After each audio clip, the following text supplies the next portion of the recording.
The first way we will start our revolution is by partnering/teaming up with PlayVersus and HESL, or the High School Esports League.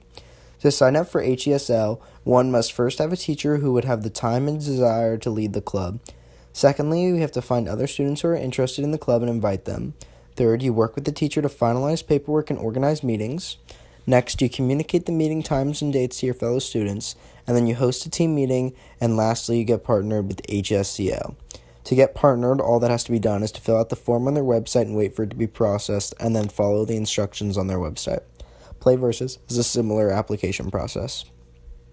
However, we would like to get a more behind-the-scenes role, as well as unite the two companies. PlayVersus is actively looking for jobs, and we would go to them with the information that HESL's resources are vital to the nationwide esports network. Similarly, we would talk to HESL and get them on board, as they need to be legitimized by the NFHS. We plan on being a major part of the company, running everything and planning on inputting our own ideas. Being kids with no voice, we know what it's like to have good ideas or complaints that, even when brought to the attention of those above us, are ignored. We plan on fixing that by having specific good idea and complaint email addresses where people can write to them and with their suggestions, and we will take time to look at them. The second way we will start a revolution is by working in association with research companies to bring their results and the conclusion of their effects of violent video games on kids to the public. A simple statistic that showcases that violent video games cannot be the most important factor in school shootings is the fact that from 1994 to 2010, the number of violent youth offenders fell by more than half, while video game sales have surpassed double what they were. Also, it is worth mentioning that video games have only gotten more bloody, violent, and realistic as time has gone on, while violent youth offender numbers have dropped. There is more and more research coming out each week that corroborates our claims that video games do not make kids more violent.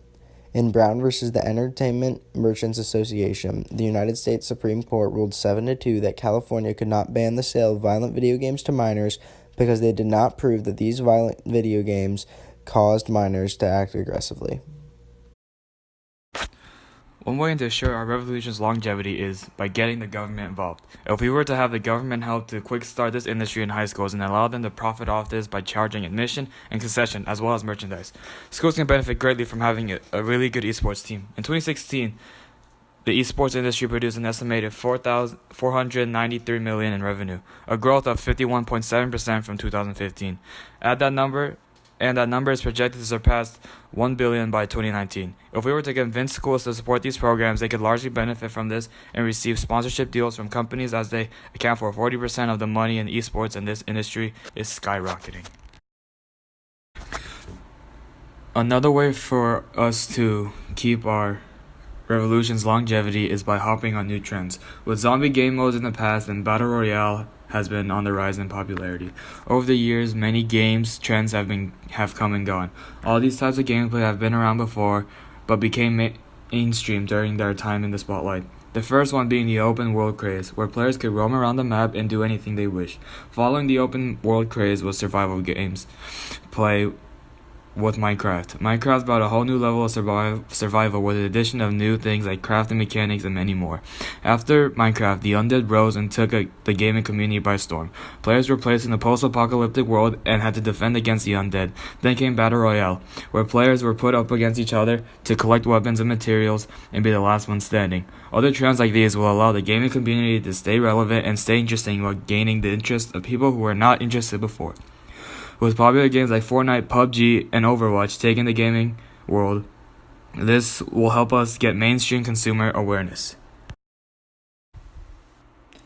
The last way to ensure our revolution's longevity is to hold regional individual tournaments. Similar to our Super Smash Bros. Tournament here at Huff, we can host tournaments and invite individuals from nearby schools by sending a representative there, and by doing so, could spark these kids to start up clubs at schools who haven't already. Also, this could lead to impromptu tournaments on new games such as Fortnite that can spark interest and test how much people are interested in new games. The games that have huge turnouts can be developed into games that have a professional scene. An historical example that we use to explain how we started our revolution and ensured its longevity is the scientific revolution. We used the scientific revolution and used its idea of relooking at people's perspectives and used that idea to shift the opinion of the public on first-person shooter games.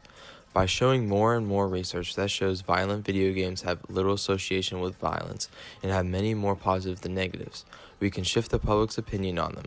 Just like how Copernicus's ideas were disregarded until more and more scientists revealed more and more research to support these conclusions. Another historical example that we use to explain how we started our revolution and ensure its longevity is the Year of Revolutions. During the Year of Revolutions, the revolutions that happened failed due to the fact that they were not able to unite all of the commoners, so they were not able to overthrow the opposition. Also, one of the main reasons the people revolted was due to the poor governance of the European states, as this time which we will fix by partnering up with Play VS and ESEL, and knowing from experience that the lower people in the chain of command deserve a voice. We will learn from these mistakes and create a league where people are connected and can speak their minds. Lastly, another historical example that we use to explain how we started our revolution and ensure its longevity is the Enlightenment. During the Enlightenment, it was more about how people thought and their views on certain topics. Using that as a lesson, we can make sure to understand what people are thinking about the esports teams and games to make sure to keep their interest. And knowing their thoughts and their views can help us to understand the effects of video games on their minds and mental health of the players. Understanding these effects will allow us to pick and develop appropriate games for the future that everyone would want to play. Similar to how the French Revolution led to the government being changed, our revolution will change the government to support our high esports leagues.